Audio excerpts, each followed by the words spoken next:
Good morning.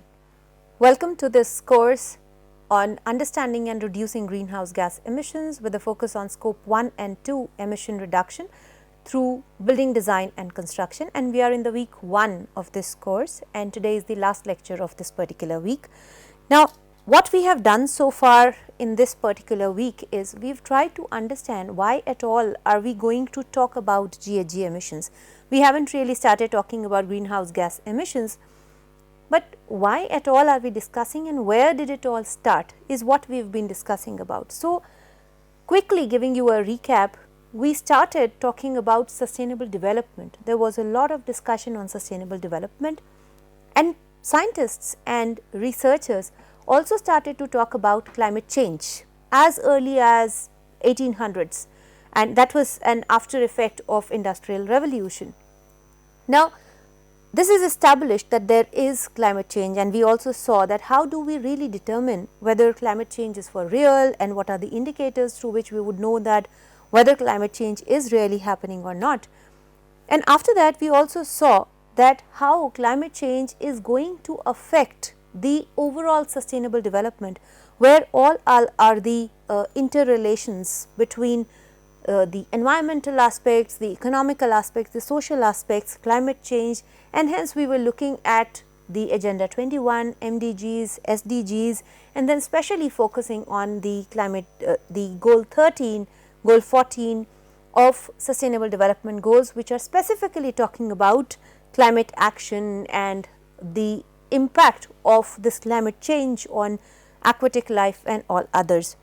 In the previous lecture, lecture 4 of this week, we quickly saw that what are the climate risks, what are some of the climate risks that we can directly understand, and the types of risk, how can we calculate the risk, what are the contributing factors to it. Now, continuing with this lecture and kind of summarizing the discussion on sustainable development and climate change, today we are quickly going to discuss what are the impacts of development on different natural elements. So, here we are going to look at the impact of development. Now, when I say development, this is the common understanding of development what we have. So, we are largely talking about the man-made infrastructure and development when we say impact of development. So, let us not confuse and let us not go into the ideological or theoretical connotations of development, the growth of human mind and things like that, but let us restrict it to the man-made built environment, the infrastructure development that we are understanding here. So, impact of such a development, and we are not going into discussing whether this development is sustainable or not sustainable, but impact of this development on land, water, air, and also on the socio-economic aspects of our life. So, let us first start with impact of development on land. Now, to quickly summarize this, to give you a brief, the prominent impacts of development on land have been: 1, desertification; 2nd, biodiversity loss; 3rd is land use, land cover changes; and 4th is urban heat island. We will go over each one of them one by one. So, desertification, very clearly we understand that desert is an area which is devoid of water, moisture in the air, moisture in the soil, underground water, bare minimum amount of water that is necessary to sustain the growth of life, flora and fauna both. So, such an area is classified as a desert. You can find more scientific definitions of that, but the concern here is that our activities, human activities, are leading to increase of this desertification. More and more of the land area today is getting converted into deserts. And what are the reasons? There are several reasons for this desertification. We are talking about the man-made causes of this desertification. So, the most important, the primary cause of this is commodity driven deforestation. Now, what is happening? The world population is increasing. For that, for accommodating and for providing that population, we need more houses. we need to cultivate more crops, we need more agricultural land, we need to set up more industries, we need to mine more and more resources, we need to mine coal, we need to mine oil and gases and a lot of other things. Now, for all of that we need land, and from where will that land come? A lot of times, majority of the times, that land is actually coming from the forests. So, we are carrying out deforestations at massive, large scale and converting the forest land into cities, into agricultural farmland, into industrial land. We are primarily converting the land from forest to this. And what has that to do with the desertification? Because we are reducing the land which is required to absorb the amount of water that is received from the rainfall. So, a lot of surface runoff will happen, but less amount of water is going to enter. Also, all of us know that forests, trees are one of the most important component of balancing the ecosystem. So, it helps in bringing back the rains, maintaining the atmospheric moisture, and when all of that is going, so together it is leading to drying up of the land and this entire atmosphere, eventually leading to desertification. We are already witnessing almost every few months, we have one city which is witnessing almost desert like situation, where the underground water has totally exhausted, there is no underground water, there is no surface water, the moisture in the air is also minimal, bare minimal, and the city, even when the city is there, the people are there, there is no water, and the land, it wouldn't really look like a desert, but it has practically turned into a desert because there is no water.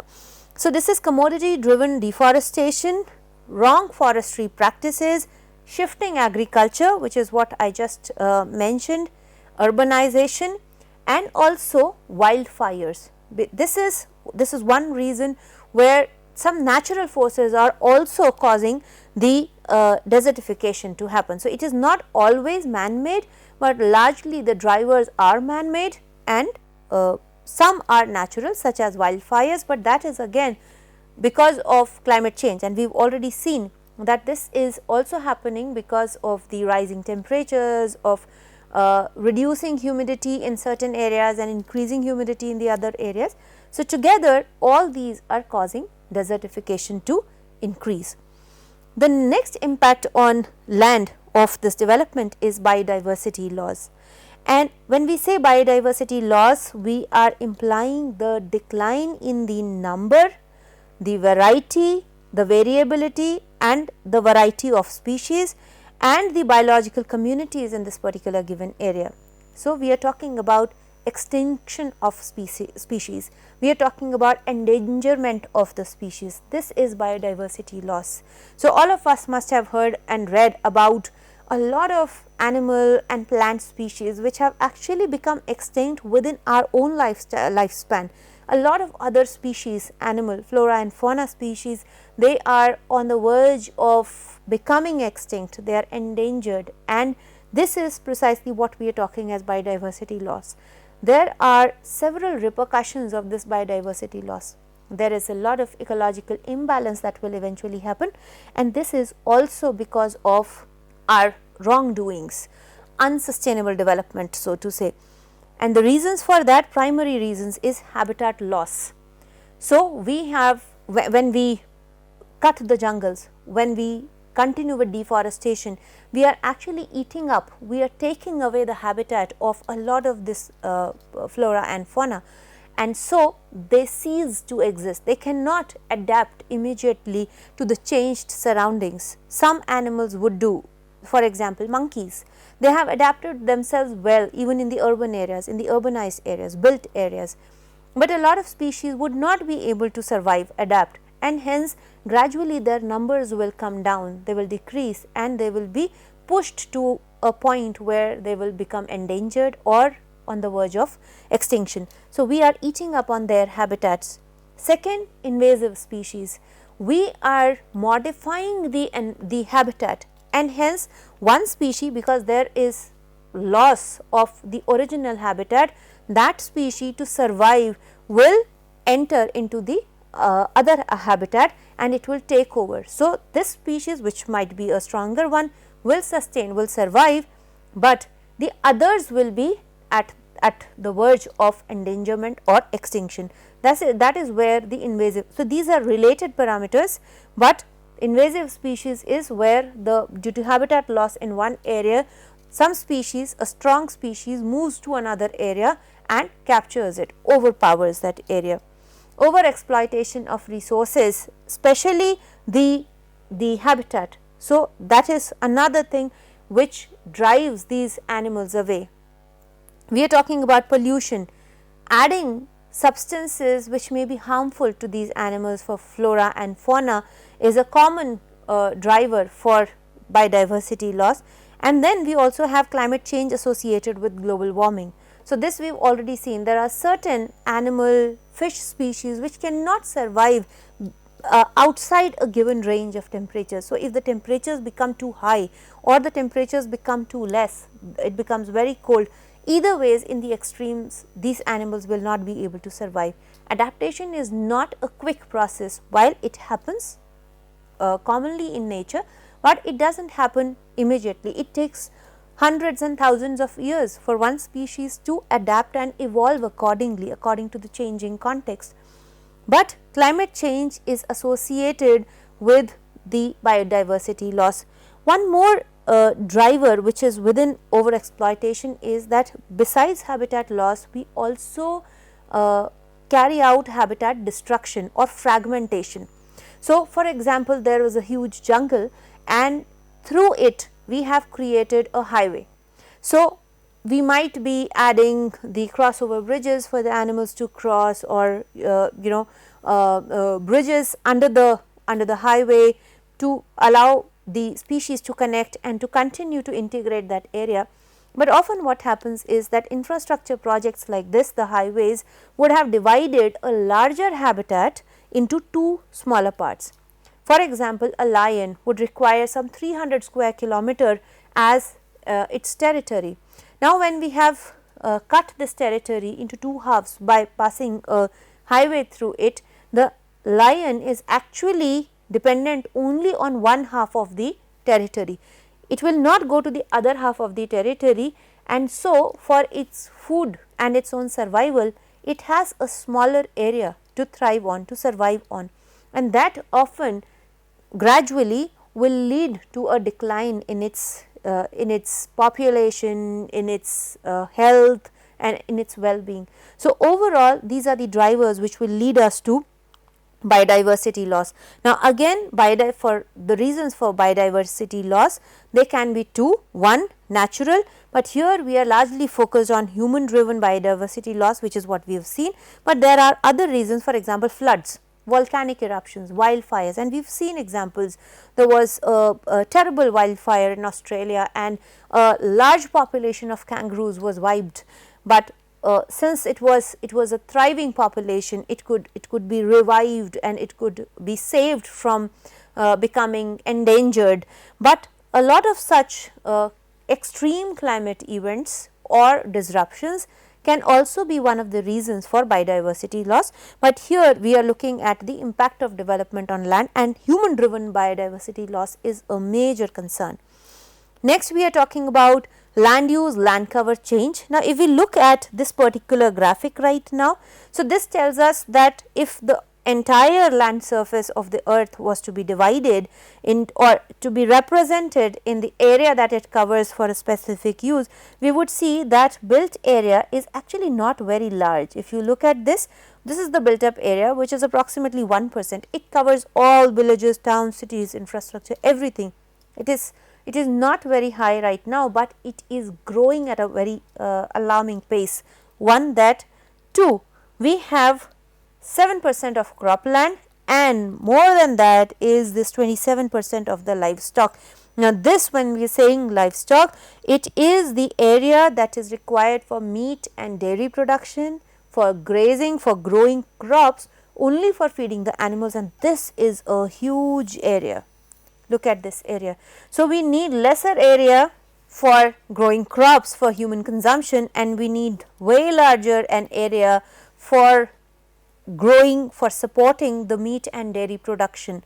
Now, somewhere the trends have to be seen of sustainable development, because if we are talking about growing requirement of meat and dairy production, implies that this forest land is going to be converted to the grazing land, or for growing the crops for feeding animals.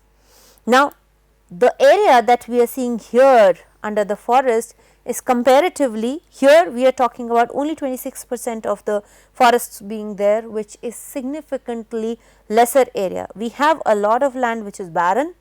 We have some part of the land, approximately 10%, which is in glaciers, which is again decreasing, as we have already seen.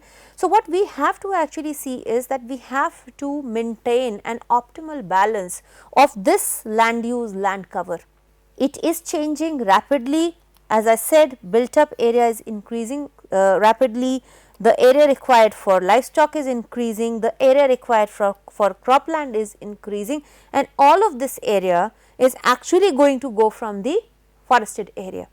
That is the change in land cover that we have to control. And if you look at the graphics, if you look at the data, the numbers, we will see that the rate of change, and it is an increase in built up area, is very, very high. The next impact on land of development is urban heat island. And what is urban heat island?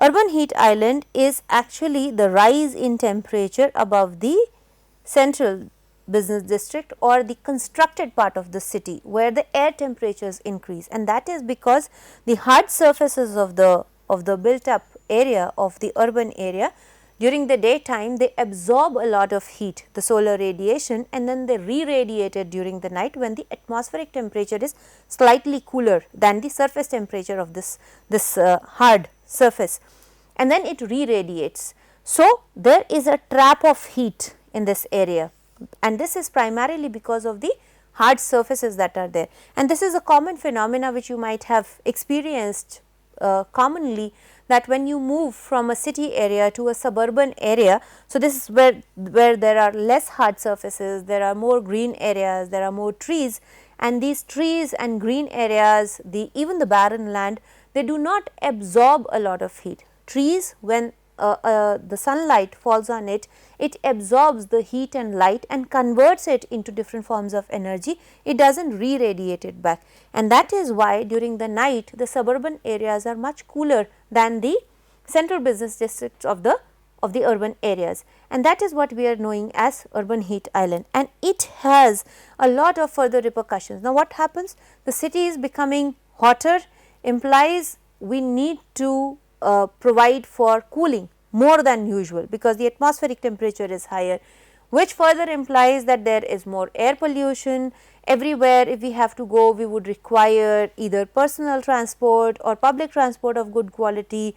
There are several health hazards. So, all of these are interrelated issues, but one major impact of development on land is also this urban heat island. Now, let us move to impacts of development on water. Very quickly, these are the broad impacts of development on water. We are talking about changing water cycle, we are talking about acidification of oceans, sea temperature rises, rising sea levels, melting glaciers and sea ice, coral reef depletion, oceanic pollution, and wetland degradation. Some of these we have already talked about, for example, the sea temperature rise, the rising sea levels, and the melting glaciers and sea ice, the ocean acidification. These are all impacts of development on water. Very quickly I am going to go over these. So, influence on water cycle. Now, we have been changing, altering the drivers which kept water cycle in balance. For example, one, we started to extract more and more of groundwater. Earlier, we would depend less on groundwater and more on the surface water. So, if you would remember the villages in earlier times or even cities, there were a lot of tanks, water tanks and ponds where the rainwater would be collected and it would be used largely.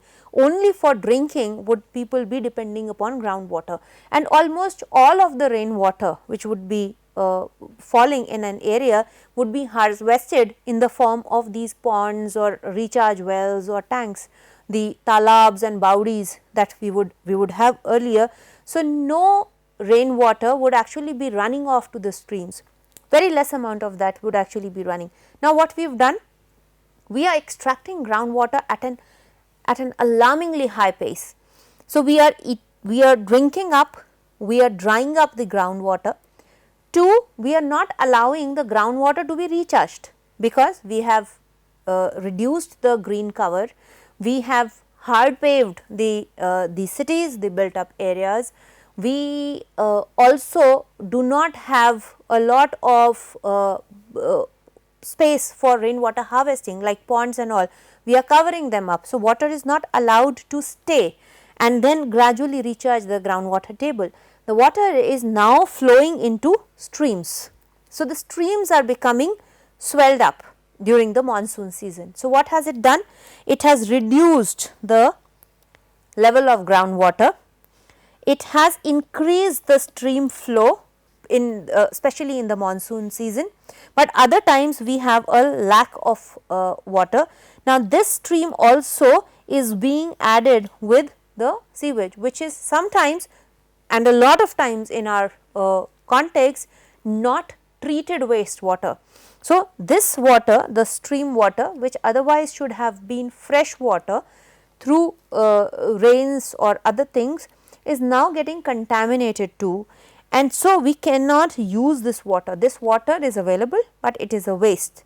Now, there are less number of trees, so there is less humidity in the atmosphere, and so the formation of clouds that becomes difficult. So, there is erratic precipitation, sometimes there is excessive rain, some other times there is hardly any rain. So, overall if you look at that, so the rate of evapotranspiration also changes because there is not enough moisture in the soil and there is not enough moisture in the air.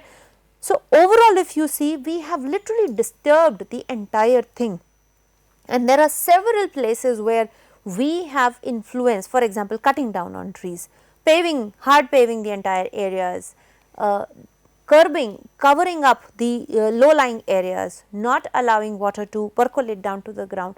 So many drivers, so many individual inputs in the name of development, and that has have a severe impact on water cycle, and that is why we would see that we had to coin new terms such as urban flooding. Now, flooding was known, okay, there was excessive rain in certain areas and we had flooding, but now it is urban flooding because we clearly know that we have eaten up on the low lying areas.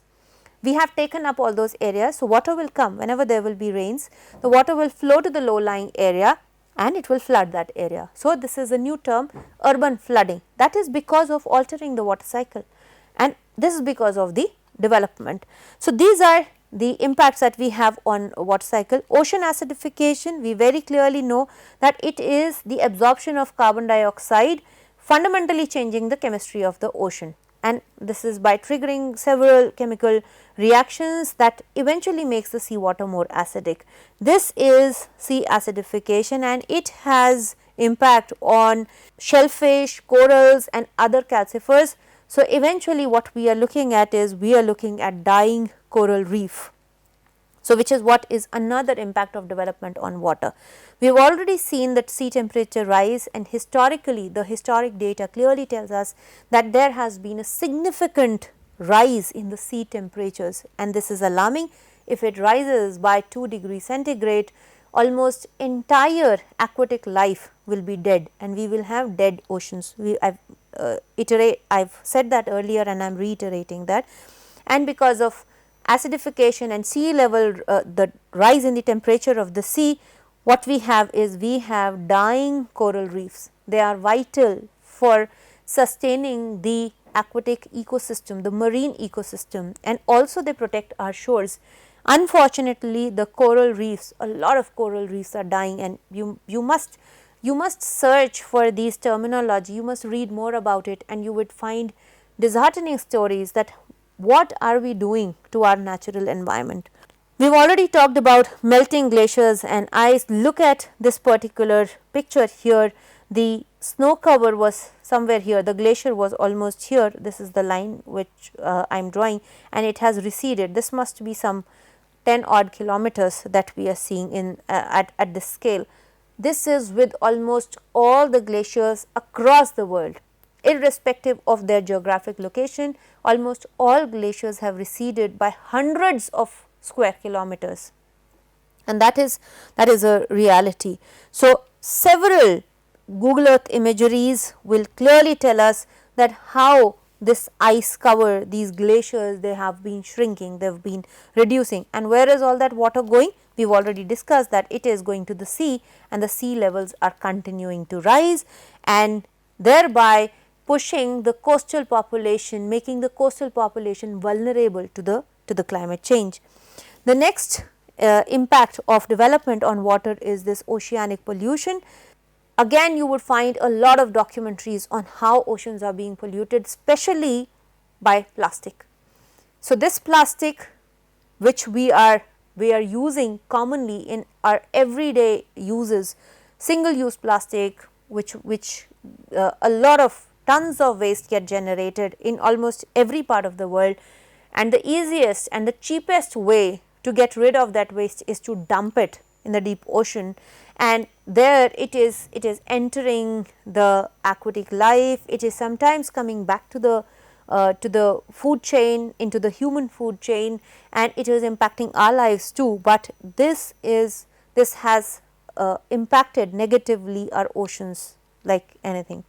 Then we are also talking about wetland degradation. Again, the human drivers are responsible for that, where we have eaten up on the wetland areas adjoining rivers and ponds and bigger lakes. In the name of development, in the name of constructions, we have degraded those wetland areas. The catchment has been eaten up, and the impact of that is reducing, sinking groundwater levels, reduce and eventually desertification. So, these are the impacts of development on water. Now, quickly moving to impact of development on air, we are primarily talking about these three impacts. One is air pollution, which is one of the most severe concerns of the day. The second is acid rain, and the third one is ozone depletion. Now, air pollution, today we have not a single city in the world probably which would have, okay, some are, but majority of the cities across the world, in whatever country we go, they do not have air quality which is good, which can be considered healthy for human health. That is the scenario that we are looking at, except in some remote areas, and majority of the sources for this air pollution are anthropogenic sources or the man-made sources. Our transportation, our industries, our consumption of energy for maintaining comfortable interiors, the construction, the infrastructure construction, all of that are man-made sources, and these are the sources for air pollution directly. We also have indoor air pollution due to the materials that we are using, due to the amount of energy that we are using to maintain thermally or environmentally comfortable interiors is also a concern today, and it has severe health impact on humans, on health and well-being, starting from our eyes to our lungs, which are most commonly affected, to our heart, brain. We have stomach related issues, we have liver, bones, and even reproduction for that matter. So, it is not just the impact of development on air, we are actually talking about the impact on society, the health and well-being, and eventually we are not realizing it here, but it takes a lot of economic, financial resources to curb that. More investment in the form of providing medical services, healthcare infrastructure. If the cities were cleaner, half of the healthcare systems would not be needed only, because we would have clean air or clean water to drink. Unfortunately, because we have a lot of pollution there and resulting in a lot of disease, that we have to invest in this healthcare is what we are talking about as an economic impact too. Then we have acid rains. I do not have to explain, all of you probably already know what an acid rain is, but very directly acid rain is a result of burning fossil fuels at very high temperatures. That is what primarily we should conclude. So, overall what we are actually seeing, that all these impacts of development on different natural resources are primarily because of the man-made activities, anthropogenic activities, and the root cause of a lot of these activities would come down to burning of fossil fuels for, of course, multiple reasons: transportation, buildings, whatever. Then we have talked about ozone depletion. Earlier also, when we were talking about the historical development of this entire concept, we have talked about ozone depletion. Clearly, there were a lot of concerns when the ozone hole was discovered, though there were not very accurate scientific models, but there was a clear understanding that the ozone layer gets depleted because of the CFCs or HCFCs, chlorofluorocarbons or hydrochlorofluorocarbons, and we need to stop using them. And there came the Montreal Protocol, and with the help of that, in a lifetime of one generation, we have seen that the ozone hole area, it has been reducing. So, if we look at the imagery around 2010, it was a very high, it was a very large hole which was recorded, and gradually we have been able to, the world came together and we have significantly reduced the use of CFCs and HCFCs. We have literally banned some of these substances, and so the ozone hole has already almost recovered. So, this has been a successful treaty, but this was one of the major impact of development on air, where again the reason, primary cause, was burning and emissions of greenhouse gases. Of course, CFCs and HCFCs were part of that.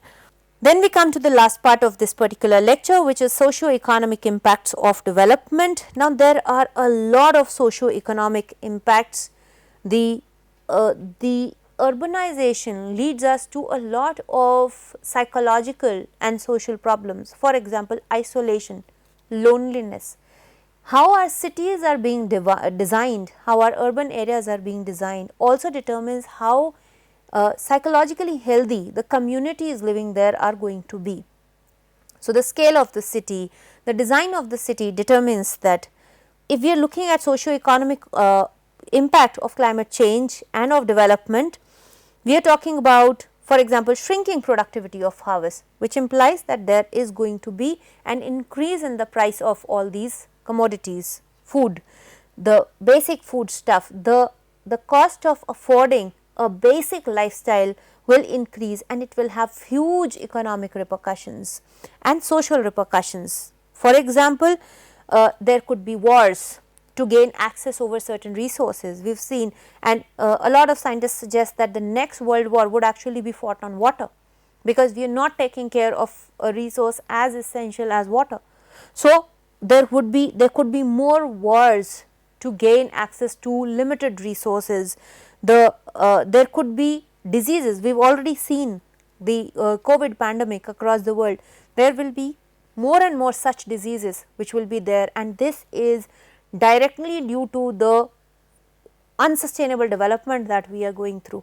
We do not have respite areas, we do not have clean cities, we do not have clean air or clean water, and so we are going to be witnessing more and more of such epidemics and pandemics, just like what we witnessed last year. We would have major social impacts such as relocation of whole towns. There are several case studies. For example, very recently we have the example of Cape Town, which has totally dried up. People are fleeing away from there because there is hardly any water. There have been other classic case studies where entire towns were uprooted because there was hardly any water, or the city became extremely polluted for air or for land, and so the entire town had to be relocated. People fled. Now, this is a huge social impact. It is not just shifting of people from one city to the other. it has a lot of emotions in that. People relate to a place, they have livelihood there, they have generations of theirs who have lived in those cities. So, it is a big social impact. We will have, when the price for commodity increases, we will have an increasing gap between the rich and poor, which will further push the crimes between the two communities. So, the underprivileged, the marginalized will always be pushed to commit crimes, to procure resources. So, this gap between rich and poor will increase, and so will the crimes. There will be a greater urban and rural divide also if the development is not sustainable. So, overall we are actually looking at a whole nexus of these problems. So, not just environmental, but looking at social problems and economic problems, and these are all impacts of development which has not been planned in a sustainable manner. We have to look at sustainable development to keep a lot of these problems at bay. Now, while I conclude this particular lecture, I would also like to conclude the entire week, the discussion of this entire week and what all we have seen. The very clear thing is that a lot of these problems are because of haphazard, unplanned, unsustainable development, and the primary root cause of a lot of these problems is our dependence on the unsustainable forms of energy which are being procured, which is being generated from conventional sources of fuel, which emit a lot of greenhouse gases into the environment.